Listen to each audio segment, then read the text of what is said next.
memberi barokah untuk kita semua. Dan hari ini saya tidak sendirian, saya sebenarnya mewakili ketua tim kami. Menjelang pesta demokrasi yakni pemilihan umum atau pemilu pada tahun 2024 mendatang, dosen-dosen dari Fakultas Ilmu Administrasi Universitas Brawijaya atau FIAUB menggelar pengabdian kepada masyarakat atau PKM.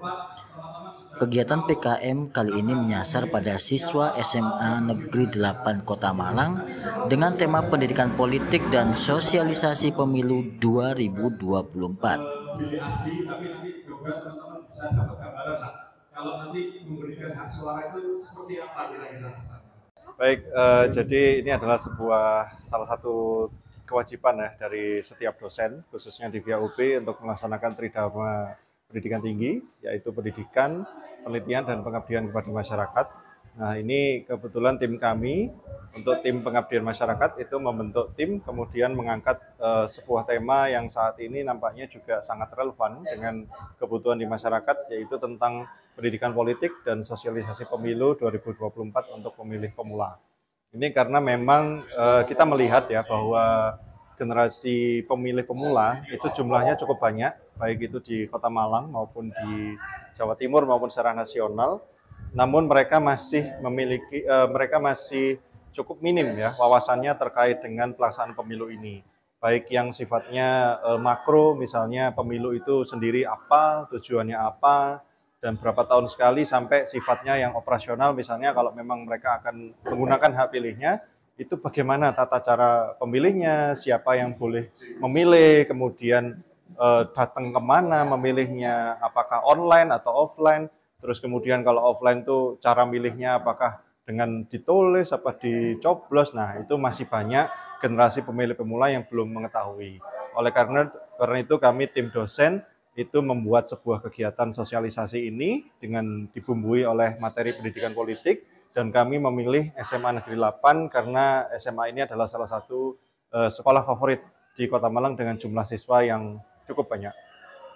Jadi selain SMA 8, apakah ada lagi SMA lain yang menjadi sasaran atau ini juga baru yang pertama katanya? Baik, jadi sebenarnya kalau dari tim pengabdian kami itu menjelang pemilu itu kami mengadakan kegiatan seperti ini. Dulu ketika tahun pemilu 2019 kami mengadakan tema serupa di SMA Tugu ya 134. Untuk tahun ini kami memilih di SMA 8. Namun karena keterbatasan anggaran untuk pelaksanaan pengabdian ini, jadi kami hanya bisa menyelenggarakan di satu sekolah. Harapannya dari satu sekolah ini bisa menyebar ya ke teman-teman generasi pemilih pemula yang lain. Apalagi kami di sini juga menghadirkan langsung Ketua KPU Kota Malang, sehingga informasinya itu langsung ya dari sumbernya yang kompeten dan valid.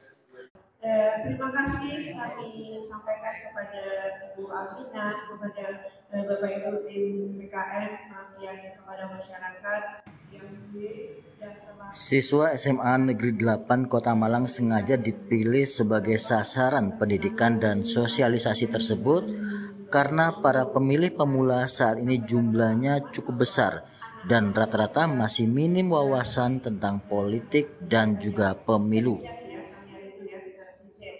Nah, banyak TikTok ya tadi sampai oleh Bu Aminah waktu kita ngobrol anak-anak. Selain menghadirkan dosen FIAUB yang merupakan pakar dari politik ataupun pemilu, kegiatan PKM FIAUB ini juga menghadirkan pemateri dari Ketua KPU Kota Malang. Terima kasih. Assalamualaikum warahmatullahi wabarakatuh. Tentunya kami mengucapkan terima kasih kepada FIAUB yang telah berkenan untuk melaksanakan kegiatan pengabdian kepada masyarakat terkait dengan sosialisasi pemilu. Harapan kami karena anak SMA itu merupakan pemilih pemula, ini penting artinya supaya anak-anak itu dapat memberikan hak suaranya dengan benar dalam rangka untuk menentukan masa depan bangsa Indonesia. Nah, dengan kegiatan ini tentunya sangat bermanfaat sekali dan kami berharap kegiatan-kegiatan serupa bisa diadakan di waktu-waktu yang akan datang. Saya kira itu dari saya dan selamat kepada FIAUB yang telah melaksanakan sosialisasi bersama dengan KPU Kota Malang di SMA Negeri 8 Malang. Terima kasih. Assalamualaikum warahmatullahi wabarakatuh. Ya, untuk panitia boleh dibantu dokumentasi.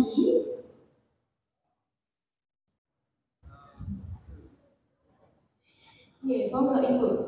Berhak memilih banyak 17 pas ya. Siapa yang sudah punya KTP?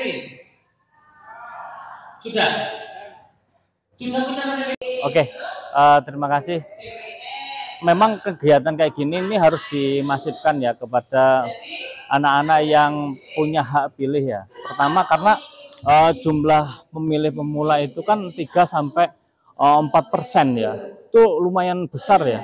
Jadi kalau misalnya dikonversi sebagai kursi suara itu bisa sampai 20 kursi di DPR RI. Maka kegiatan ini sangat bagus banget ya.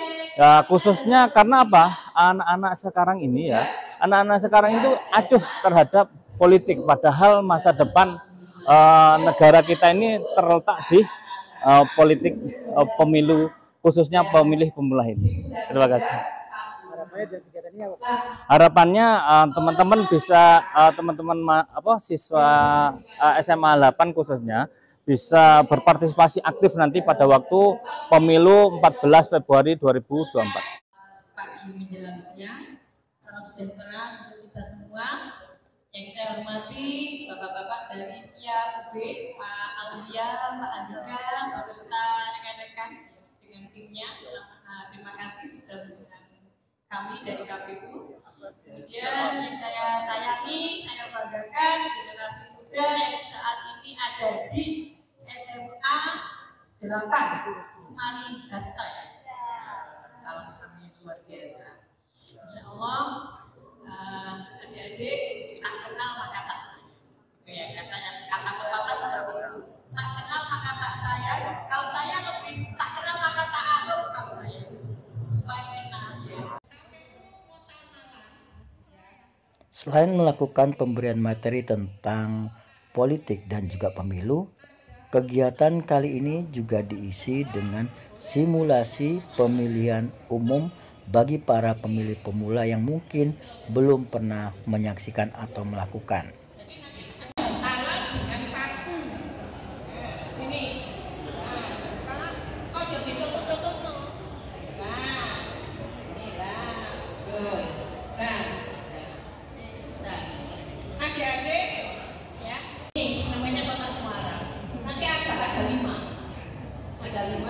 Karena ini cuma satu ya, sampai benar gitu ya. Nah, nanti seperti ini kotaknya. Nanti ada petugasnya yang akan mengantarkan. Biasanya antri kan, satu-satu, satunya duduk gitu ya. Nanti terus satu.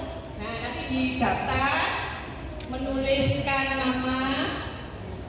Enggak, namanya sudah ada di DPT, sudah ada namanya, tinggal menentukan aja. Ini kegiatan yang sangat positif karena ini merupakan sangat beririsan ya dengan kegiatan KPU, di mana kita juga mempunyai kewajiban KPU untuk mensosialisasikan terutama kepada adik-adik pemilih pemula. Jadi kewajiban atau hak yang diberikan oleh negara untuk memilih itu bisa dimanfaatkan betul oleh adik-adik pemilih pemula Gen Z istilahnya sekarang. Nah, ini bisa dimanfaatkan betul dan bisa digunakan seoptimal mungkin. Karena apa? Karena generasi Gen Z dan milenial ini pada data kependudukan saat ini itu menepati sampai 60% keberadaan mereka. Sehingga ini kalau ini digunakan dengan secara optimal, maka perlu kita mensosialisasikan atau mengenalkan bagaimana tata cara pemilih pemula kepada pemilih pemula ya, terkait dengan bagaimana memilih yang benar. Kemudian persyaratan apa yang harus digunakan untuk bisa memilih. Nah, ini kan perlu kita sampaikan kepada adik-adik pemilih pemula. Apalagi kan ini kalau dari segi politik, kekuatan adik-adik milenial dan Gen Z ini menepati kan separuh lebih kekuatan politik di negara kita kalau ini hitung-hitungan suara. Karena memang bagaimanapun juga pemilu itu kan pada dasarnya adalah konversi suara menjadi kursi kan gitu. Kita mewakilkan melalui suara kita untuk memilih siapa yang akan menjadi pemimpin kita di masa depan. Kalau nanti akan menyampaikan materi tentang apa? Saya ini nanti akan menyampaikan tentang peran strategis pemilih pemula dalam pemilu 2024. Jadi nanti akan bicara terkait dengan bonus demografi ya, yang sekarang ini memang ditempati oleh adik-adik Gen Z dan milenial ini. Nah, ini perlu. Kalau di Kota Malang sendiri sosialisasi kepada pemilih pemula sejauh ini sudah seperti apa dari KPU? Ya, kita berkolaborasi dengan lembaga-lembaga pendidikan tentunya, karena pemilih pemula ini rata-rata sebagian besar adalah adik-adik yang berusia 17, baru-baru 17 atau mendapatkan KTP ya, dan belum pernah memilih. Ini adalah adik-adik SMA kelas 2 ke atas, sama-sama mahasiswa baru ya, yang tahun 2019 kemarin belum memilih, tetapi di 2024 ini mereka berkesempatan untuk memilih. Dan ini menjadi langkah-langkah yang dilakukan oleh KPU selain berkolaborasi dengan LSM, dengan lembaga-lembaga yang berkaitan, kita juga terutama adalah dengan lembaga pendidikan.